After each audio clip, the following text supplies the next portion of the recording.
My name is Dawn Goodsell, and I teach for the HIM program, which is Health Information Management, and Health Data Information Management, those two programs.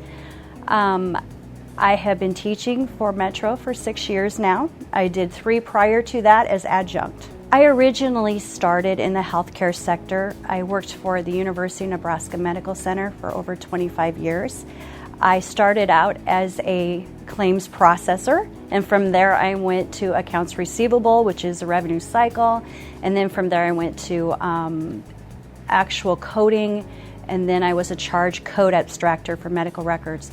I ended up for 15 years working with the pediatric neonatologists there, and we had 6 doctors, we did 3 hospitals, and only 1 coder, which was myself. That job was a very big challenge. Didn't get a lot of vacation time, but I loved the people I worked for, and it was very educational. I learned a lot besides coding, besides chart abstracting and auditing. I learned a lot about compliance and a lot of other areas of which that you don't necessarily get your feet wet in when it comes to being in billing and coding. When I got the job in pediatrics, I started out as in the cardiology department, and someone cornered me and said, hey, you should probably become certified. And so I took the test when I started working in neonatology, and then from there I started volunteering a lot and networking and meeting people. And it's helped me grow quite a bit. I've been active in the APC, which is American Academy of Professional Coders. I've been their president 3 times for their local chapter, and this year I am actually the state president for Nebraska for the HEMO CSA organization for a year. So it's been awesome. It's been a great opportunity to do this, and in order to do this, I had to go to school, because one of the certifications requires education. So I graduated from Clarkson in 2010 with my bachelor's, and that's when I decided that I wanted to give back. I wanted to teach students what I had learned. So that's why I teach. I think probably the most beneficial one going through my undergrad would probably be my advisor, who is now still a good friend of mine. She is actually the director now for Clarkson for their HIM program. I can still talk with her, and if I have issues as far as with curriculum and things like that. We're still really close. It was hard to get past that whole advisor thing, though, being on an even keel, but it all worked out. It's a really good benefit to have people in those areas of professionalism, so that you can talk to them and feed things off of them and see how they feel about certain things. I came to Metro because I was offered the adjunct's job first, part-time, and then when the job came up open for full-time, I decided that it was a good opportunity to take. It fit at the right time. I had a couple of other offers in other fields in the profession, and it just was not my idea of what I wanted to do. I really did like the adjunct, and so getting your feet wet as an adjunct is a good deal, because then it gives you an idea whether or not you want to do it on a permanent basis. It is a 24/7 job, I'll be honest, because you're always working, but it is very worthwhile in the end. I feel that as an instructor, if I am extraordinary and I mentor them to be the best that they can be, then I have done my job. I will teach them everything that they need to know. I will not withhold information from them. And if they exceed higher than I do, so be it. That is the way it's meant to be. Patience and understanding. I had an instructor once tell me when I was in school that it's okay to take the C. Depending on what the class is, it's okay to take the C. Some people are better in some things than others. And there might be some boundaries or some areas of which that we can't resolve. And I have to remember that I have high expectations for all of my students, but I have to remember that they are doing the best that they can, and I have to accept that. Our biggest obstacle has been online learning. That has been our biggest obstacle because one of our programs, the HDIM program, is all online. And so I have actually created videos, instructor videos, to put out there to my online students to help them.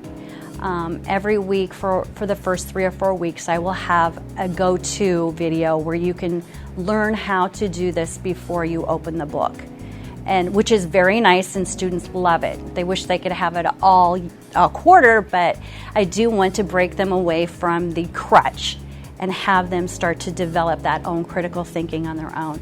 So, but they do love the online videos. It helps them a great deal. Also, too, I've just started doing go-to meetings we're doing the chatting and getting on so that they can actually see a screen and see how you do things. I've done that too as well. It really helps avoid the issue of having to meet one-on-one and having to travel. I just did it recently last quarter with a student that she was the only one I had to meet with, and it was on a Sunday.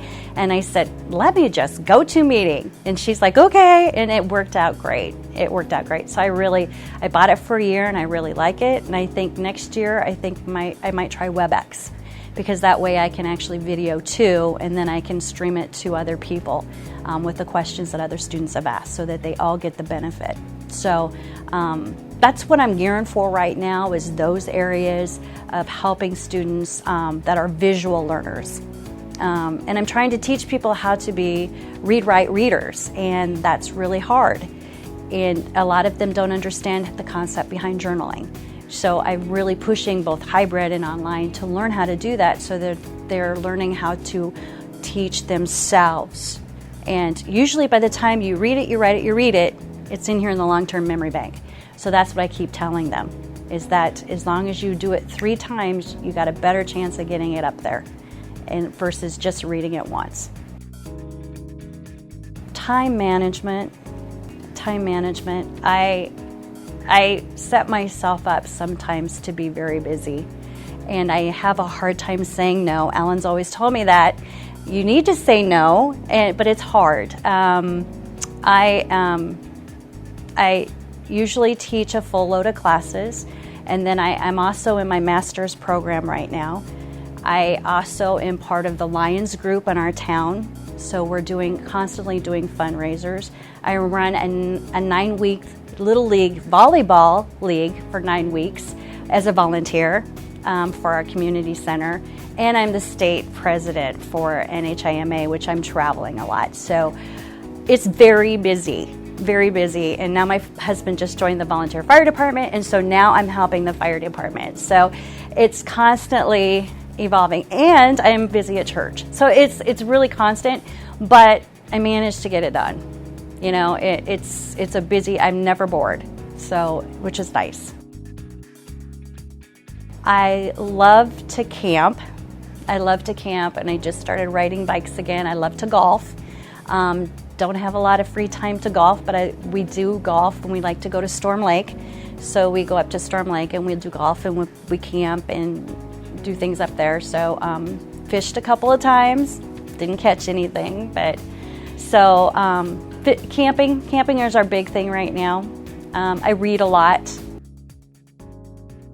I don't know. I guess I can't wait to see. I never would have imagined that I would be teaching. If you would have asked me 10 years ago, I wouldn't have thought that in a million years. I didn't plan to be in this career field. I jumped into it. I just kind of ended up here. So I think if you've got this drive and the vision, you can get anywhere. And it's as long as you keep going through the motions and doing what you need to do, I think it's surprising where you can land. I think my words of wisdom would be that if you want to teach as an instructor, you have to be exceptional. You can't just be okay or mediocre, or you just can't be the person that is good. You have to be extraordinary. You have to go above and beyond what that student needs.